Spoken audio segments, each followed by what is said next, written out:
সবাইকে নমস্কার জানিয়ে আমাদের চ্যানেল হোমিওপ্যাথি হেলথ হাব কোলতে আপনাদেরকে স্বাগত।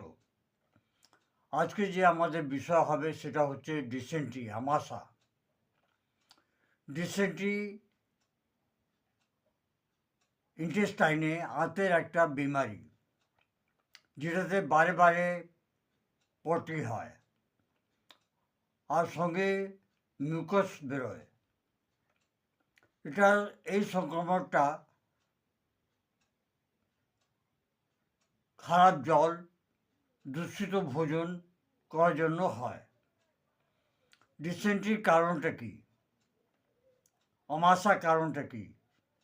দূষিত জল কিংবা খাওয়া। অ্যামিবিক ডিসেন্ট্রি অ্যামিবার জন্য হয়, অ্যামিবা হিস্টোরাটিকা।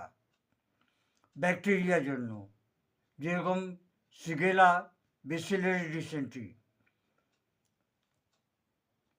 ব্যাড হাইজিন এর জন্য হতে পারে। বৃষ্টির সময় এটা সংক্রমণটা হতে পারে। কমজোর ইমিউন সিস্টেমের জন্য হতে পারে। লক্ষণ: বারে বারে পটি,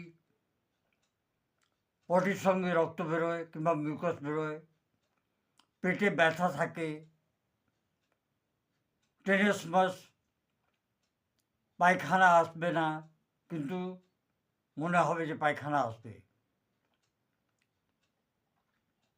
জ্বর, বমি আর নসিয়া, বমি বমি ভাব,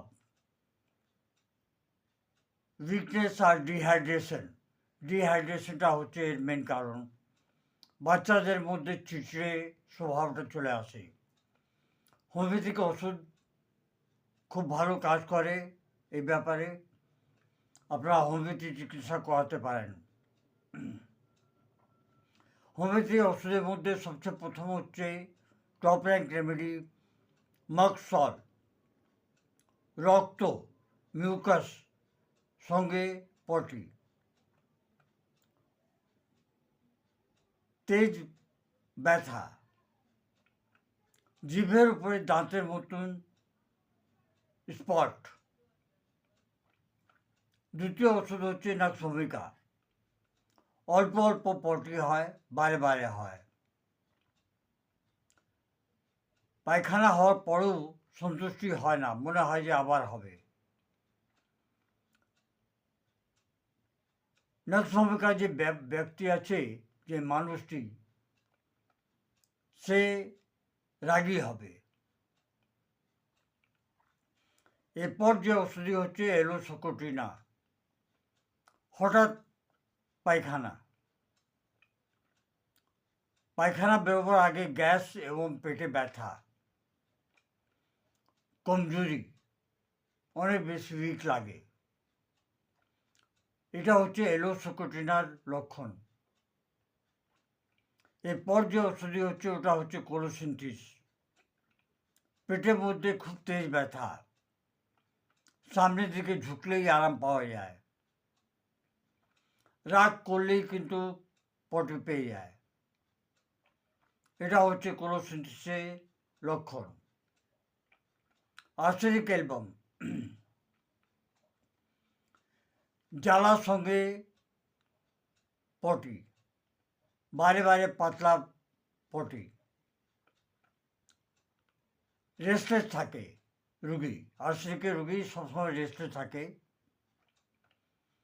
কমজোর হয়, উইক হয় এবং জল চেষ্টা পায় কিন্তু অল্প অল্প পায়। এরপর যে ওষুধটি হচ্ছে 6 নম্বর, ওটা হচ্ছে এপিকাক। বমি ভাব রেগুলার থাকে, জিভ পরিষ্কার থাকবে, রক্তের সঙ্গে পটি বেরোয় এবং রক্ত এবং মিউকাস দুটোই হতে পারে। এটা হচ্ছে এপিকাকের লক্ষণ। প্রিকশনস: ফিল্টার জল নেবেন কিংবা জলটাকে ফুটিয়ে খাবেন, হাইজিনটা মেনটেন করবেন, বাইরের ওপেন রাখা খাওয়াটা খাবেন না। ওআরএস রেগুলার সেবন করবেন, যত পারেন বেশিরভাগে নেবেন। জল বেশি করে খাবেন, আর ওআরএসের সঙ্গে মিক্স করে খেলে আরও ভালো হয়। বন্ধুরা, আজকে অবধি এতই। আপনারা আমার সঙ্গে থাকুন। যদি ভিডিও ভালো লাগে তাহলে আপনি এটা আপনার প্রিয়জনকে অবশ্যই পাঠাবেন। নমস্কার। Long live homeopathy, long live Hahnemann.